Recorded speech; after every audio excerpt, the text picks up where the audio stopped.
Bom dia, São Paulo! Bom dia, meu Brasil! O Brasil que faz notícias para todo o Brasil!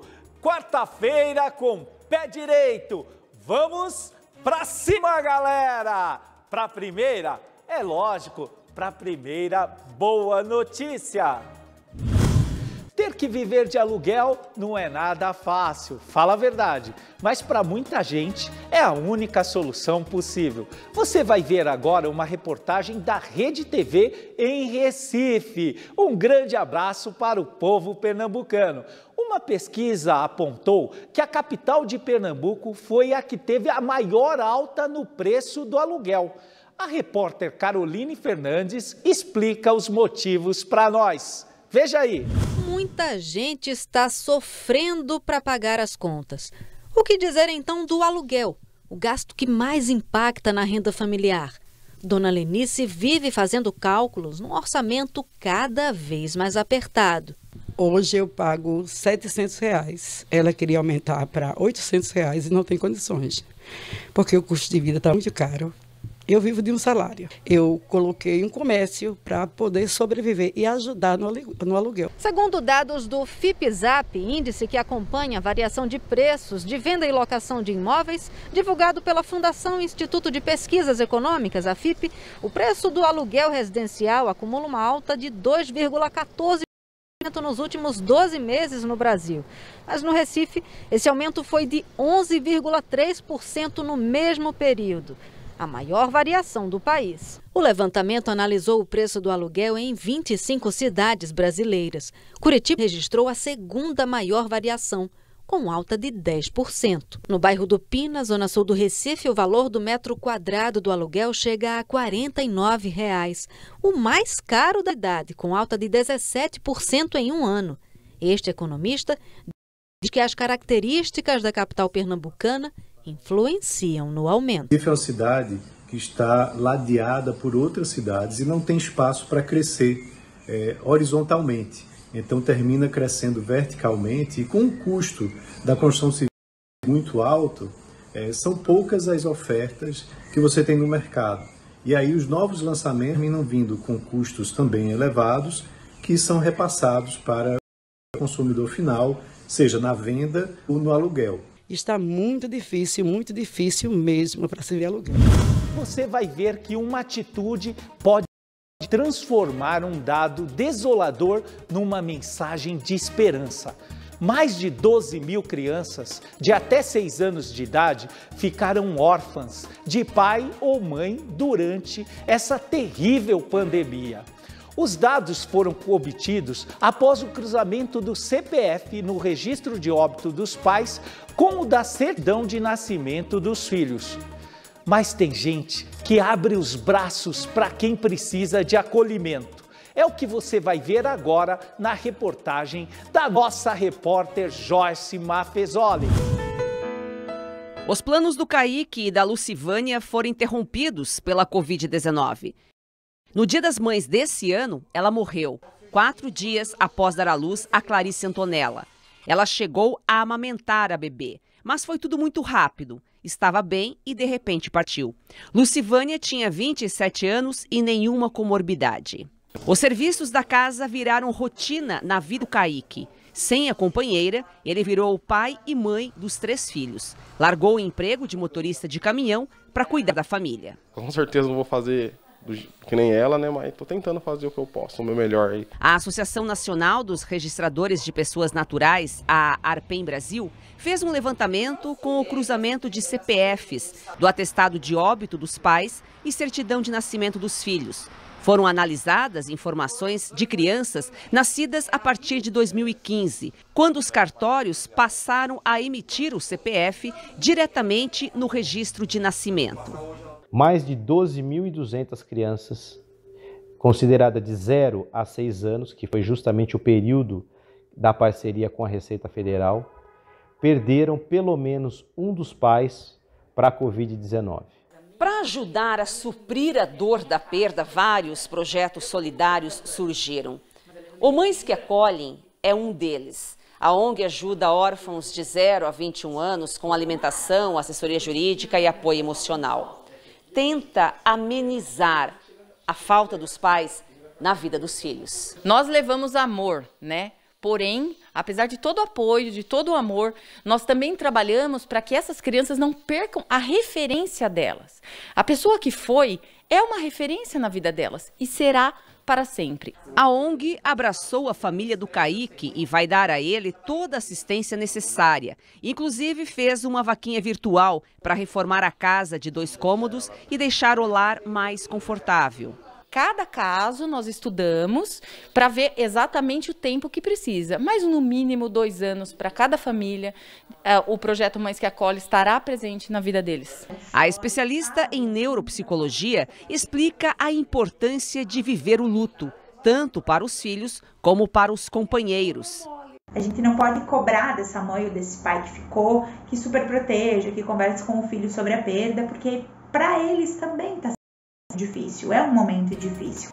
Kaique é um grande herói. Agora serve de pai e mãe para os seus filhos. E tem tantos brasileiros e brasileiras que estão fazendo isso. E se você estiver próximo deles, ajude-os, dê uma mensagem positiva, estique a mão, faça uma ação em favor do seu próximo. Nós precisamos retomar a vida, retomar a economia, mas retomar, sobretudo, o amor ao próximo.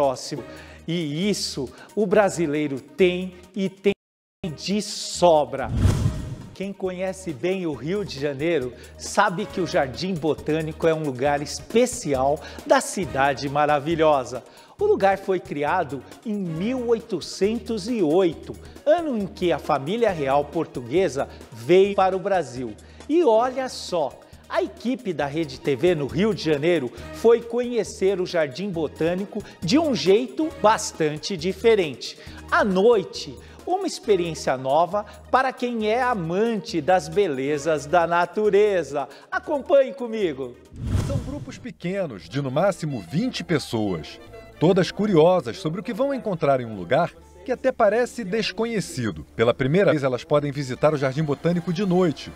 Um passeio no escuro, mas capaz de trazer muitas descobertas. É uma nova perspectiva, né, sobre o mesmo ambiente. Então é a oportunidade única de ter o gostinho de estar dentro de uma floresta tropical durante o período noturno, quando um novo ambiente pode ser descoberto, né, com outros sons, outros movimentos, toda a fauna noturna que não pode ser observada durante o dia e também com a agitação da visitação regular. É um encontro diferente com a natureza.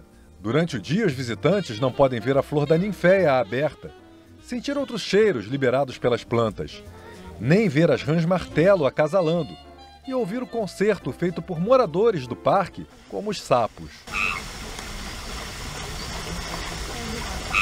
A visita ao Jardim Botânico durante a noite é uma experiência sensorial. Eu achei, primeiro a vida, né, que é diferente, a gente vê vagalume, ouve muita coruja, sapo, e o que acontece também é que não é tão quente, então é bem mais agradável na parte da noite. E como não tem luz, eu acho que os outros sentidos ficam mais aguçados, a gente ouve mais, sente mais o cheiro. Durante o passeio é preciso seguir algumas regras, como permanecer em silêncio e no escuro, para não assustar os animais. A nossa equipe, por exemplo, só pode ligar a luz em alguns pontos do Jardim Botânico, onde já existe iluminação. E alguns destes locais fazem parte da história do parque e do Brasil. Eles estão no roteiro do passeio. Nesta casa foram encontradas as ruínas da roda de moer da antiga fábrica de pólvora, instalada pela família real em 1808, e que deu origem ao Jardim Botânico. O portal da fábrica com a coroa real portuguesa também pode ser visto. Ele resistiu a uma explosão em 1831, que obrigou a levar toda a instalação para um local mais afastado. Histórias que encantam adultos e crianças, como o Cauê, de 10 anos. Eu estava estudando história sobre o passado, de senhor de engenho, fabricação, não de pólvora, mas de engenho de açúcar, escravizados, coisas do tipo da história. E foi para introduzir plantas de outros países que a família real criou o Jardim Botânico, começando por especiarias e vegetais de outras colônias. Deu tão certo e o parque cresceu tanto que passou a ser considerado um dos mais importantes centros de pesquisas botânicas do mundo, além de ter sido reconhecido pela Unesco como reserva da biosfera. As visitas durante a noite, previstas para outubro, novembro, dezembro e janeiro, já estão com ingressos esgotados, mas vão virar atração fixa.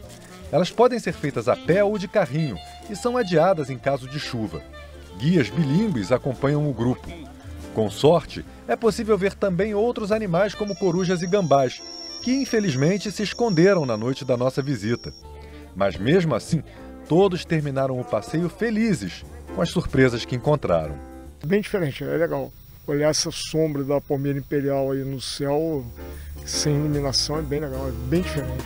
Ah, o Jardim Botânico do Rio de Janeiro é lindíssimo! Aliás, a cidade do Rio de Janeiro é lindíssima. E já pensou? Eu lembrei agora da minha infância, quando a gente brincava de esconde-esconde no escuro, nas ruas. Imagine você fazer uma visita noturna num local tão especial, cheio de atrações da natureza, curiosidades, coisas que a gente não poderia ver em nenhum outro lugar. Esse passeio está de parabéns e se você tiver oportunidade, não perca! Um produto encontrado facilmente na internet em grandes lojas de varejo. E também de forma mais restrita na região central de São Paulo. Estamos na rua 25 de Março, um grande centro de comércio popular na capital paulista. Por aqui encontra-se de tudo, até mesmo produtos proibidos.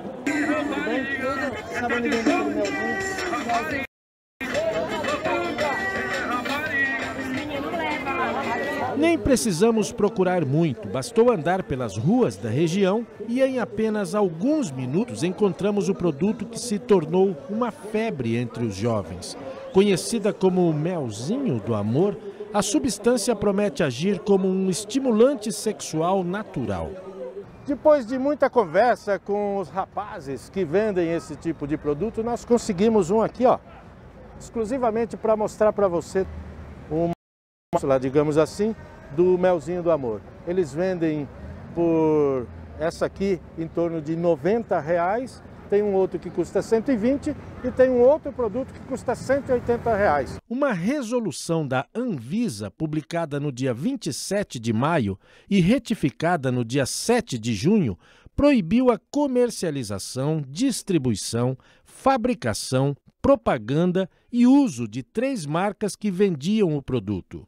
Apesar das embalagens apontarem uma composição 100% natural, um estudo do Laboratório de Toxicologia da Unicamp detectou a presença de 2 substâncias sintéticas utilizadas para o tratamento da disfunção erétil em algumas marcas do melzinho do amor.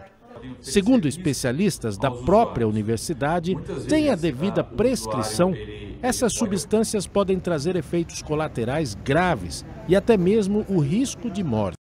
Nós detectamos primeiramente uma concentração elevada de tadalafila e também nós detectamos a associação de 2 fármacos da mesma classe, né? Então, primeiramente, esses fármacos jamais devem ser utilizados em associação, uma vez que a associação desses fármacos, né, da tadalafila e sildenafila, podem potencializar o efeito terapêutico, desencadeando assim um efeito tóxico. Este homem e a namorada usaram o melzinho do amor misturado na bebida alcoólica. Ele conta que as reações começaram depois de 10 minutos. Começa a formigar, parece que os batimentos cardíacos aceleram, dá uma aceleração no batimento cardíaco, né? Ela sentiu a mesma brisa, a mesma coisa, acelerou. É bem gostoso, você botar na bebida, você não sente nem o sabor dele. Só depois da reação, né? Se esse indivíduo consumir esse melzinho, ele tiver a patologia de base, estiver fazendo uso terapêutico de fármacos, né, cardiotônicos, como por exemplo nitratos, ele pode ter até uma hipotensão grave, severa e podendo vir até, né, no caso, uma situação mais grave, vir a óbito. Acabou o nosso tempo. Que pena! Eu tenho uma novidade para você. O meu livro que está disponível na Amazon.com. Uma ótima quarta-feira. Fique agora com a Cláudia. Vamos para a galera!